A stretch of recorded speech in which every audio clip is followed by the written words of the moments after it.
아름다운 문 그리고 구원의 문에 대해서 함께 말씀을 살피도록 하겠습니다. 오늘 본문의 이 사건은 매우 큰 이슈가 되는 그런 사건입니다. 우리가 잘 알고 있듯이 지난 시간에 함께 살펴봤지만 성령의 임재 사건이 있었죠. 이 성령의 임재 사건만큼 큰 사건이 오늘 본문의 말씀입니다. 왜 그러냐면 성령의 임재 사건 이후에 베드로가 설교하고 그 베드로의 설교를 듣고 난 다음에 3,000명이 세례를 받게 되죠. 그리고 오늘 본문의 사건을 통해서 베드로가 설교를 하고 이 베드로의 설교를 듣고 5,000명의 남자가 예수를 믿는 그런 사건이 이 사건이 오늘 본문의 사건이거든요. 그래서 성령의 임재 사건과 더불어서 중요한 사건인데요. 오늘 이 3장 그 내용의 사건은 특이점은 뭐냐면 성전 한복판에서 벌어진 사건이라고 하는 것입니다. 여러분, 성전 한복판, 이 성전에서는 대제사장이 뭐라고 그럴까요? 두 눈 부릅뜨고 있는 거죠. 예수님께서 성전에서 매매하던 사람들을 내쫓는 이런 것 때문에 얼마나 미운털이 박혔습니까? 그래서 예수님은 십자가에 못 박혀 이제 죽게 되는데 거기에 앞장섰던 사람들이 대제사장입니다. 그러기 때문에 이 대제사장들은 예수의 예자만 나와도 경기를 일으키고 매우 싫어했습니다. 그런데 성전 한복판에서 오늘 예수 그리스도의 이름이 선포되는 이 사건이죠. 그래서 5,000명이나 되는 사람이 회심을 하고 예수를 믿기는 했지만 이 사건 때문에 베드로와 요한은 투옥이 되고 대제사장에게 다시는 예수 이름 말하지 말라라고 하는 경고를 받는 장면이 경고를 받는 사건이 오늘 본문의 사건이 됩니다. 그러면 성전 한복판에서 어떤 일이 벌어졌는가 오늘 말씀을 통해서 함께 살펴보도록 하겠습니다. 자, 시간을 보면 오늘 이제 1절 말씀에서 제9시 기도 시간이라고 하는 표현을 쓰고 있습니다. 유대인들은 하루 3번씩 기도를 하게 되는데 특별히 명절이 되면 하루 3번 기도를 합니다. 오전 9시, 오후 3시, 그리고 저녁 밤쯤에 하루 3번 이제 기도를 하는데 하루 3번 기도가 다 똑같지는 않아요. 내용이 다 다릅니다. 이 오전 기도에는 그들은 하나님 앞에 축복문을 낭독함으로 시작을 하게 됩니다. 그러니까 하루를 여는 그 시작은 하나님의 축복을 기원하는 이 축복문을 낭독함으로 이제 아침 기도를 하게 되고요. 이 정오의 기도에는 시편 145편을 낭독하는데 시편 145편의 핵심은 이겁니다. 하나님은 은혜로우시다라고 하는 거죠. 그래서 하나님의 은혜와 자비를 구하는 것이 바로 이 정오의 바로 제9시 시간의 기도가 됩니다. 그리고 이제 밤중에 이제 밤에 드리는 그런 기도는 하나님 앞에 사죄의 은총을 올리는 그런 기도를 올리게 됩니다. 그래서 밤에 그들이 기도할 때는 시편 78편 38절을 암송하는데 이 78편 38절의 내용은 하나님께서 우리의 죄를 용서해달라라고 하는 거죠. 그래서 하루 3번의 기도는 맥락을 가지고 있습니다. 아침의 기도는 하나님 우리에게 복 주옵소서. 정오의 기도에는 하나님 우리에게 은혜를 베풀어 주옵소서. 그리고 저녁의 기도에는 혹시 우리가 하나님 말씀대로 살지 못하고 우리가 하나님 앞에 범죄했다면 용서하여 주옵소서라고 하는 이 하루 3번의 기도를 올리게 되죠. 자, 오늘은 이 제9시라고 하는 것은 정오의 기도, 하나님의 은혜를 구하는 기도의 시간이 되는 거죠. 이 기도의 시간에 두 부류의 사람이 소개가 되고 있습니다. 1절 말씀을 보면 베드로와 요한이 성전에 올라갑니다. 그들이 성전에 올라가는 목적은 1절에서 분명하게 기록을 하고 있는데 기도하러라고 하는 거죠. 기도하기 위한 목적으로 성전에 올라가죠. 그러나 2절 말씀을 보면 또 다른 사람이 성전에 올라옵니다. 그런데 이 사람은 기도하는 목적이 아니라 다른 목적을 가지고 있네요. 2절 우리 함께 합독하도록 하겠습니다. 시작. 나면서 못 걷게 된 이를 사람들이 메고 오니 이는 성전에 들어가는 사람들에게 구걸하기 위하여 날마다 미문이라는 성전문에 두는 자라. 자, 이 사람은 어떤 사람인가 봤더니 나면서부터 못 걷는 사람, 그리고 이 사람의 나이가 이제 뒤에 가면 이제 소개가 되는데 40여 세가 되었다라고 하는 겁니다. 그러면 적어도 40년 동안 이 사람은 태어나면서부터 단 한 번도 걸어본 적이 없는 사람이다라고 하는 것을 알 수 있겠죠. 이 나면서부터 못 걷는 사람도 성전에 올라오는데 자기 힘으로는 올 수 없고 사람들의 도움을 받아서 성전에 올라옵니다. 그런데 그런데 성전에 올라온 목적이 다릅니다. 기도하기 위해서 올라온 것이 아니라 기도하러 올라온 사람들에게 구걸하기 위하여 올라왔다라고 하는 것을 보여주죠. 여러분이 이 구걸이라고 하는 표현은 뭐냐면, 성경에서는 이제 우리 본문 말씀은 구걸이라고 하는 표현을 썼지만 원문에서는 하나님의 자비를 구하다라고 하는 그런 의미이거든요. 자, 여러분 말씀을 드렸어요. 자, 이 구걸하는 사람이 하루 3번의 기도면 다른 때 와도 되잖아요. 아침에 와도 되는데 왜 하필이면 제9시 이 기도 시간에 그가 올라왔느냐라고 하는 거죠. 여러분 말씀을 드렸죠. 이 제9시에는 시편 145편의 말씀이 낭독이 되는데 제가 145편 15절과 16절 말씀만 여러분에게 말씀드리겠습니다. 모든 사람의 눈이 주를 앙망하오니 주는 때를 따라 그들에게 먹을 것을 주시며 손을 펴사 모든 생물의 소원을 만족하게 하시나이다. 자, 무슨 말이죠? 이 정오의 기도 속에 그들은 무엇을 고백을 하냐면 때를 따라 먹을 것을 주옵소서라고 하는 것이 담겨 있잖아요. 그러니까 아주 정확한 겁니다. 다른 때 오면 좀 벌이가 신통치 않은데 이때 오면 딱 좋아요. 예를 들면 오늘 설교 주제가 구제에 대한 설교예요. 오늘 오면 딱인 거죠. 보통 때는 1,000원 줄 것 같은데 그날은 또 목사님 설교가 구제인데 좀 인심을 더 쓰면 썼지 덜 하지는 않겠죠. 그러니까 이 구제를 말하는 그 시간이거든요. 때를 따라 양식을 주는 그 타이밍에 이 사람은 올라와서 구걸을 하고 있는 모습을 보여주죠. 그러니까 사람들은 이 오후 시간에 하나님의 은혜와 자비를 구하러 기도하러 올라오는데 이 사람도 은혜와 자비를 구하면서 구걸을 하고 있다라고 하는 것이죠. 그러니까 얼마나 적당한 시간인지. 그런데요, 또 장소도 기가 막힌 장소에 이 구걸하는 사람이 앉아 있습니다. 2절 하반절을 보면 이 미문이라고 하는 그 성전 문에 두었다라고 하는 것인데요. 자, 미문의 위치가 어디냐라고 한다면, 자, 크게 제가 두 부류로 한번 생각해 볼 텐데요. 먼저 성소라고 하는 것은 하나님의 언약궤가 보관되어 있는 성소, 그리고 조금 더 넓혀가지고 그 뜰이 있고 울타리가 있는 성전의 개념을 좀 두고 보죠. 이 넓은 지역이 바로 이방인의 뜰입니다. 그래서 이방인들도 이곳에 들어올 수가 있었는데 이 유대인들은 이방인들이 들어오는 것을 원치 않아서 이제 매매를 하죠. 시장 바닥으로 만들어서 뭐 양을 매매하고 소를 매매하고 비둘기 팔고 환전하고 그런 장소로 이제 활용을 했었죠. 자, 다시 이야기하면 미문이 어디 있냐면 이 성전의 부속 건물이 아니라 성전의 본관에 들어가는 그 출입문이 미문입니다. 그 출입문이 미문이 되는데 그 출입문을 통해서 이제 유대인들만이 들어갈 수 있는, 그러니까 성전의 본관에 들어가는 문이니까 그 문을 미문이라고 이야기하고 있어요. 아름다운 문이라고 하는 거죠. 그러니까 미문이라고 말한 이유가 있겠죠. 뭔가 의미가 있고 중요한 문이기 때문에 미문이라고 하는 것이겠죠. 그렇습니다. 성전 부속 건물에서 이제 본관으로 들어가는 출입문이 되기 때문에 아름답게 꾸며 놓았겠죠. 그래서 요세푸스는 뭐라고 이야기하냐면요, 은으로 도금되고 금으로 장식한 성문들보다 훨씬 더 진귀한 성문이다 라고 하는 그런 표현을 썼어요. 그러니까 이 미문은 은과 금으로 도금이 되어 있다라고 생각하면 좋겠죠. 그리고 그 높이가 무려 23m가 되었다고 이야기하거든요. 23m면은요, 그 문이 어마어마한 그런 높이의 문이 되는 거죠. 자, 정말 아름답게 그 문을 이제 꾸며놨던 거죠. 그런데 그 미문 앞에 딱 자리를 잡고 있단 말이에요. 그러니까 모든 사람들이 이 성전뜰에서 돌아다니는 사람들이 할지라도 하나님 앞에 기도하기 위해서는 반드시 그 문을 통과를 해야 되기 때문에 아주 중요한 자리에서, 그러니까 우리로 치면 길목의 자리를 딱 잡고 있는 그런 모습이 되는 거죠.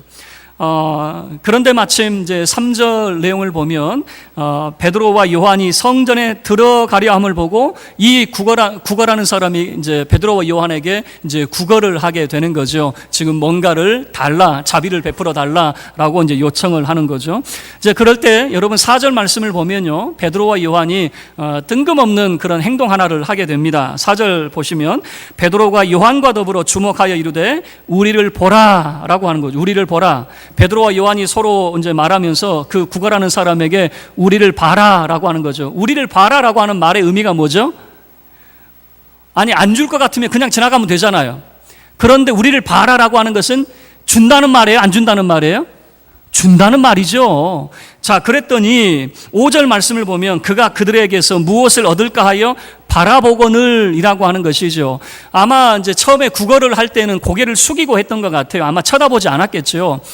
쳐다보지 않고 두 손만 내밀고 내게 자비를 베풀어 주세요라고 이제 국어를 했겠죠. 그런데 베드로와 요한이 지나가다가 우리를 쳐다봐라라고 하는 거죠. 그러니 이거는 뭔가 줄려나 보다 기대를 가지고 이제 베드로와 요한을 쳐다봤겠죠. 그런데 더 뜬금없는 소리를 하게 되는 거예요. 더 뜬금없는 소리. 자, 6절 말씀이네요. 함께 합독하죠. 시작. 베드로가 이르되 은과 금은 내게 없거니와 내게 있는 이것을 내게 주노니 나사렛 예수 그리스도의 이름으로 일어나 걸으라 하고. 여러분이 왜 이게 뜬금없는 소리냐면 지금 이 구걸하는 사람은 돈을 줄까 이제 쳐다봤겠죠. 우리를 보라라고 했으면 뭔가 주려고 지금 행동하고 있다라고 생각하지 않겠습니까? 그런데 한다는 말이 뭐냐면 은과 금은 내게 없거니와. 없는데 뭐 하려고 바라보라 그렇게 엉뚱한 소리를 했는지. 은과 금은 내게 없거니와. 그런데 이게 굉장히 중요한 내용이에요. 은과 금은 내게 없거니와. 지금 이 말을 어디서 하고 있냐면 은과 금으로 치장된 미문이라고 하는 문 앞에서 지금 하고 있다 그 말입니다. 여러분, 성전은 화려해지기 시작했습니다. 이 성전이라고 하는 거, 여러분, 이 성소 그리고 하나님의 언약궤가 그 언약궤 그 뚜껑 부분을 뭐라고 이야기합니까? 그 뚜껑을 시은소라고 하는 표현을 씁니다. 시은소 또는 속죄소라고 하는 표현을 쓰는데 그 말은 뭐냐면 우리의 모든 죄가 용서받는 자리이며, 시은소라고 하는 것은 하나님의 은혜가 베풀어지는 자리가 바로 이 하나님의 언약궤 자리가 되는 것이거든요. 하나님의 은혜가 베풀어지는 자리가 성전입니다. 성전. 그런데 어느 순간부터인가 성전이 그 기능이 완전히 바뀌게 되어졌어요. 성전의 기능이 은과 금으로 치장된 성전이 되어져 버렸어요. 그리고 그 성전의 기능이 은과 금이 최고의 가치가 되는 그것으로 변질이 되어져 버렸어요. 하나님의 은혜를 사모하고 하나님의 은혜가 베풀어져야 될 자리에서 금과 음이 최고의 가치가 되어져 버렸던 것이죠. 베드로는 이렇게 이야기합니다. 그 미문이라고 하는 것, 은과 금으로 치장된 그곳에서 은과 금은 내게 없습니다라고 이야기하는 거죠. 그러면 당신에게 있는 게 뭡니까? 라고 물어본다면 이렇게 말합니다. 내게 있는 이것을 내게 주노니. 베드로가 은과 금은 없지만 뭔가 있다라고 이야기합니다. 그에게 충만히 가지고 있는 게 있다라고 이야기합니다. 그것이 뭐냐? 나사렛 예수 그리스도의 이름이라고 하는 거예요. 나사렛 예수 그리스도의 이름, 그게 베드로에게 충만히 채워져 있다라고 하는 것을 보여주고 있는 것이죠. 금과 은이 아니라 나사렛 예수 그리스도의 이름이라고 하는 거죠. 여러분, 나사렛이라고 하는 그 지명이 있죠. 많은 사람들이 예수를 나사렛 예수라고 이야기했어요. 나사렛 예수라고 할 때는 조롱조가 담겨져 있습니다. 나사렛에서 무슨 선한 것이 날 수 있어? 예수가 무슨 선지자야? 예수가 무슨 그리스도야? 비아냥거리고 조롱하는 말이 나사렛이라고 하는 말이에요. 그런데 베드로는 이렇게 이야기하죠. 나사렛 예수 그리스도 그 이름으로라고 하는 표현을 쓰고 있어요. 여러분, 많은 사람들이 이렇게 생각했습니다. 나사렛의 예수는 십자가에 못 박혀 죽임을 당하게 됐는데 자기 죄 때문에 하나님의 저주받아 죽은 자라, 그렇게 생각을 했어요. 그런데 베드로는 이렇게 선포하죠. 많은 사람들이 저주받아 죽었다라고 하는 그 이름을 선포하게 되는 겁니다. 내게 있는 것은 근과 음이 아니라 바로 나사렛 예수 그리스도의 이름이라고 선포를 하고 있는 것이죠. 여러분, 나사렛 예수 그리스도 그 이름으로 뭐라고 이야기합니까? 일어나 걸으라라고 하는 선포를 하게 되죠. 일어나 걸으라라고 하는 거죠. 지금 이 사람은 황당할 겁니다. 돈이나 줄 줄 알았는데 돈은 없다고 하고 뭐라고 이야기합니까? 나사렛 예수 그리스도의 이름으로, 자기에게는 나사렛 예수 그리스도의 이름이 충만하다고 이야기하더니 일어나 걸으라라고 하는 것이죠. 여러분, 일어나 걸으라라고 하는 말 속에도 굉장히 중요한 내용이 담겨져 있습니다. 여러분, 많은 사람들이 자기의 삶의 한계점을 가지고 살아요. 나는 지식도 없고 능력도 없고 내 한계는 여기까지다 라고 생각하는 사람들이 너무나도 많아요. 다른 사람들 보니까 부모 잘 만나서 스펙도 많이 쌓았고 배운 것도 많고 실력도 많고 정말 탁월하고 정말 우월해가지고 뭐든지 잘할 것 같고, 나는 배운 것도 없고 나는 가진 것도 없고 나는 실력도 없고 할 수 있는 것이 아무것도 없다라고 생각하는 사람들이 너무나도 많다는 거죠. 그를 향해서 베드로는 이렇게 이야기합니다. 일어나 걸으라라고 하는 것이죠. 여러분, 나사렛 예수 그리스도의 그 이름, 그 이름의 능력이 여러분 여기에서 잘 보여주고 있습니다. 나사렛의 예수 그리스도 그 이름은 단순히 내가 원하는 것만 채워주는 것이 아니에요. 내가 원하는 그 일부분만을 채워주는 것이 아니라 그 이름의 놀라운 역사는 뭐냐면 우리의 삶의 근거를 바꿔놓는다라고 하는 것이에요. 우리의 삶의 가장 근원적인 문제가 치료되는 것입니다. 단순히 피상적인 내가 원하는 것만 얻어내는 것이 아니라 내 인생이 완전히 뒤집어지는 사건이 바로 일어나 걸으라라고 하는 사건을 통해서 보여주고 있는 것이죠. 여러분의 삶도 나사렛 예수 그리스도의 이름으로 일어나 걷는 역사가 있기를 주의 이름으로 축원합니다. 여러분, 왜 우리 스스로 한계를 가지고 있습니까? 나는 여기까지야. 우리의 삶에서도 마찬가지고 우리의 신앙에서도 마찬가지고 나는 여기까지, 그냥 여기까지만 가면 돼 라고 생각하는 사람들이 너무나도 많다는 거예요. 더 나아갈 수 있기를 바랍니다. 예수 그리스도를 만남으로 여러분의 인생이 완전히 뒤바뀌어지는 역사가 있기를 축원합니다. 그 다음에 베드로가 했던 것이 무엇입니까? 그 사람의 오른손을 잡아 일으켰어요. 이 사람은 자기 힘으로는 한 번도 일어서 본 적이 없는 사람이잖아요. 베드로가 그 사람의 오른손을 잡고 일으키니까 어떤 일이 벌어집니까? 7절 말씀 보시면 발과 발목이 곧 힘을 얻었어요. 도로 주저앉을 줄 알았더니 그 사람이 서 있는 거예요. 그래서 여러분 8절 말씀을 보셔요. 이 구걸하는 사람, 나면서부터 걷지 못한 사람에게 어떤 변화가 일어났는지 8절 말씀 속에서 잘 보여주고 있습니다. 8절 함께 읽겠습니다. 시작. 뛰어 서서 걸으며 그들과 함께 성전으로 들어가면서 걷기도 하고 뛰기도 하며 하나님을 찬송하니 라고 하는 거죠. 베드로가 그의 오른손을 잡아 일으키니까 발과 발목에 힘을 얻어서 그 사람이 섭니다. 그가 뛰기도 합니다. 그러니까 그가 곧 이제 서 있게 되는 것이죠. 그리고 걷게 됩니다. 여러분, 이 장면을 한번 생각해 보세요. 이 사람이 처음부터 잘 걸었을까요? 여러분, 걷는 것도 걸음마 과정이 반드시 필요합니다. 평생을 40년 동안 한 번도 걸어보지 못한 사람이 처음부터 잘 걸을 수 있었을까요? 아마 뒤뚱뒤뚱 하다가 나중에 걷기 시작을 했겠죠. 그 모습을 한번 상상을 해보시라는 거예요. 처음에는 뒤뚱뒤뚱 했겠죠. 넘어질 것 같고 그런데 웬걸요, 이 사람이 걷게 됐다라고 하는 것입니다. 그리고 뭐라고 이야기합니까? 그들과 함께라고 하는 거죠. 그들이 누구죠? 베드로와 요한과 함께. 자, 그 다음 장면이 매우 중요합니다. 성전으로 들어가면서라고 하는 거예요. 성전으로 들어가면서. 이 구걸하는 사람은 일평생 성전 문 앞에만 있었지 들어갈 생각이나 했겠습니까? 그는 그의 한계는 성전 문 앞까지가 그의 한계가 되어져 있었겠죠. 성전 안으로 들어갈 수 있다라고 하는 것은 한 번도 생각해 본 적이 없겠죠. 그런데 웬걸요, 이제는 나사렛의 예수 그리스도 그 이름으로 이 사람이 걷기 시작하면서 그들과 함께, 베드로와 요한과 함께 성전 안으로 들어가고 있는 모습을 보여주고 있는 것이죠. 그리고 걷기도 하며 뛰기도 하면서 하나님을 찬송하고 있다라고 하는 것이죠. 이 사람의 놀라운 변화, 세 가지 변화를 함께 살펴보도록 하겠습니다. 2절 말씀을 보면 이 사람에 대해서 이렇게 말하고 있습니다. 나면서 못 걷게 된 사람이라고 말을 하고 있어요. 이 사람은 나면서부터 걸어본 적이 없는 사람이었습니다. 그러나 8절 말씀에서는 뛰어서서 걸으며 라고 하는 이 변화를 소개를 하고 있습니다.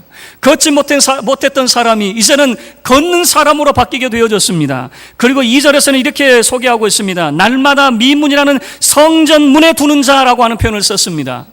이 사람의 한계는 미문이라고 하는 성전 출입문까지였어요. 그냥 거기까지가 그 사람의 한계였어요. 그러나 이제 8절 말씀이 뭐라고 이야기합니까? 성전으로 들어가면서라고 말을 하고 있습니다. 이제 그의 한계가 깨어졌습니다. 단순히 다리만 고쳐진 게 아니라 그 말입니다. 그 인생만 바뀐 것이 아니라 그 말입니다. 그의 한계가 깨어지기 시작했다라고 하는 것을 보여주고 있는 것이죠. 그는 성전으로 들어갔습니다. 그리고 10절 말씀을 보면 본래 성전 미문에 앉아 구걸하던 사람으로 소개를 하고 있습니다. 여러분, 본래라고 하는 것은 그 사람의 운명을 말하는 것입니다. 원래 이 사람은 이런 사람이야 라고 하는 것이고 그렇게 살다가 죽는 사람이다라고 하는 겁니다. 본래라고 하는 거예요.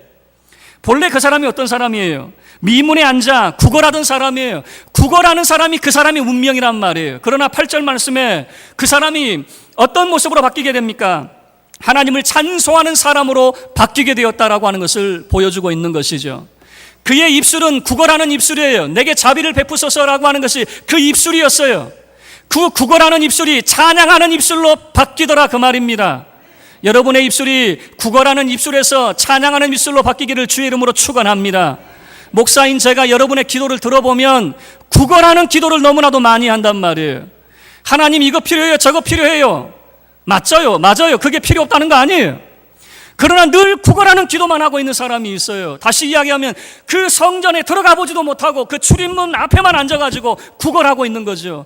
내게 필요한 것 좀 주세요라고 하는 거죠. 구걸하는 입술과 다를 게 뭐가 있겠습니까? 여러분, 우리가 하나님의 성전 안에 들어가서 하나님을 주목하여 봐야 될 것 아니겠습니까? 하나님의 영광 앞에 서는 역사를 우리가 경험해야 되지 않겠습니까? 하나님께서 우리의 죄를 용서해 주시고 우리에게 은혜를 베풀어 주신 이것을 경험해야 되지 않겠습니까? 그래서 구걸하는 그 입술이 성전에 들어가서 하나님을 찬양하는 입술로 바뀌게 되었다, 그 말입니다. 여러분, 언제까지 구걸하는 입술이 되겠습니까? 언제까지 하나님 앞에 구걸하며 여러분 살겠습니까? 구걸하는 입술이 아니라 찬양하는 입술이 되기를 바랍니다. 여러분, 하나님 앞에 그냥 이것저것 주세요라고 말할 것이 아니라 하나님 그 전부를 가지는 자, 하나님 그분이 우리의 전부가 되어야 되는 것 아니겠습니까? 하나님 앞에 우리가 나아가서 그의 영광 앞에 하나님을 찬송하는 그 입술이 되어서, 여러분, 이 사람의 운명이 어떻게 바뀌게 됩니까? 자기가 상상이나 해봤겠습니까? 구걸하던 사람이 성전으로 들어가서 하나님을 찬양하게 될 줄이야. 여러분, 성전은 바로 그것이었어요. 하나님을 만나는 자리가 성전이었습니다. 하나님을 찬송하는 자리가 성전이었습니다. 단순히 은과 금으로 치장되어서 은과 금이 최고의 가치가 되는 성전이 아니란 말이에요. 그러나 예수님 시대에 성전이 너무나도 타락했습니다. 은과 금으로 치장하고 은과 금이 최고의 가치가 되어서 은과 금의 성전이 되어져 버렸어요. 그곳이 바로 미문이라고 하는 것이었어요. 그 미문에서 나사렛 예수 그리스도의 이름이 선포되고 있습니다. 그 예수 그리스도의 이름이 어떤 이름입니까? 바로 구원의 이름이 바로 예수 그리스도의 이름입니다. 예수 그리스도를 통하여 우리가 하나님 앞에 나아가게 되는 것이고, 예수 그리스도를 통하여 우리가 하나님 앞에 온전한 찬양을 드릴 수가 있게 되는 것이죠. 여러분, 성경 한 구절을 찾아볼 텐데요, 요한복음 10장 7절부터 10절 말씀 함께 보도록 하겠습니다. 화면을 여러분 보시면서 함께 참고하셔도 되고요. 요한복음 10장 7절에서 10절에 예수님께서 자기를 누구라고 소개하고 있는지를 눈여겨보시기를 바랍니다. 우리 요한복음 10장 7절에서 10절 함께 합독하겠습니다. 시작. 그러므로 예수께서 다시 이르시되 내가 진실로 너희에게 말하노니 나는 양의 문이라. 나보다 먼저 온 자는 다 절도요 강도니 양들이 듣지 아니하였느니라. 내가 문이니 누구든지 나로 말미암아 들어가면 구원을 받고 또는 들어가며 나오며 꼴을 얻으리라. 도둑이 오는 것은 도둑질하고 죽이고 멸망시키려는 것뿐이요 내가 온 것은 양으로 생명을 얻게 하고 더 풍성히 얻게 하려는 것이라. 예수님이 뭐라고 말씀하고 있습니까? 나는 문이다 말씀하고 있어요. 나는 문이다. 누구든지 나로 말미암아 들어가면 구원을 받고 또는 들어가면 나오며 꼴을 얻으리라 라고 말씀하고 있습니다. 내가 온 것은 양으로 생명을 얻게 하고 더 풍성히 얻게 하려는 것이라 예수님 말씀하고 있어요. 여러분, 이 미문, 아름다운 문과 예수 그리스도 구원의 문이 여러분 확연히 다르다라고 하는 것을 보여주고 있어요. 많은 사람들이 미문 앞에 앉아있는 사람들이 너무나도 많이 있어요. 미문 앞에 앉아서 구걸하는 사람이 너무나도 많이 있어요. 하나님은 배웁지 못한 채 그냥 지나가는 사람들에게 구걸이나 하면서 살아가는 사람 너무나도 많이 있다는 거예요. 여러분의 신앙을 한번 돌아보셔요. 정말 여러분이 성전 깊숙이 들어가서 하나님의 은혜의 보좌 앞까지 여러분이 나아가고 있는지, 정말 예수 그리스도의 그 구원의 문을 통해서 예수 그리스도를 통해서 풍성한 하나님의 그 생명과 그 꼴을 우리가 얻고 있는지, 아니면 나의 한계는 여기까지야 라고 여러분 정해놓고 늘 구걸하는 그런 인생 우리가 살고 있지는 않는지, 여러분 미문을 좋아하지 않기를 바랍니다. 성전이 은과 금으로 도금이 되어 있다고 해서 아름답고 그곳에 하나님이 임재해 있다고 여러분 생각하지 않기를 바랍니다. 교회가 아름답게 꾸미는 것이 중요한 것이 아니에요. 교회는 하나님 중심이 되어야 됩니다. 여러분, 교회가 화려한 것이 우리의 자랑이 되어서는 안 돼요. 그 숫자가 많은 것이 우리의 자랑이 되어서는 안 돼요. 대한민국의 1000만 성도가 우리의 자랑이 아닙니다. 하나님의 긍휼과 은혜가 우리의 자랑이 되어야 될 것입니다. 여러분, 미문을 자랑하는 사람들이 너무나도 많이 있었겠죠. 그리고 미문 앞에서 은과 금을 구하는 사람, 그런 사람이 되지 않기를 바랍니다. 여러분들은 예수 그리스도 그 구원의 문을 통해서 하나님의 은혜의 보좌 앞에 나갈 수 있기를 바라고, 그 하나님의 은혜의 보좌 앞에서 하나님의 영광을 배웠고 날마다 주와 교제하며 우리 주 예수 그리스도 그 구원의 문, 그 생명을 통하여 날마다 하나님께서 우리에게 베풀어 주신 그 풍성한 꼴을 얻는 자 다 될 수 있기를 주의 이름으로 축원합니다.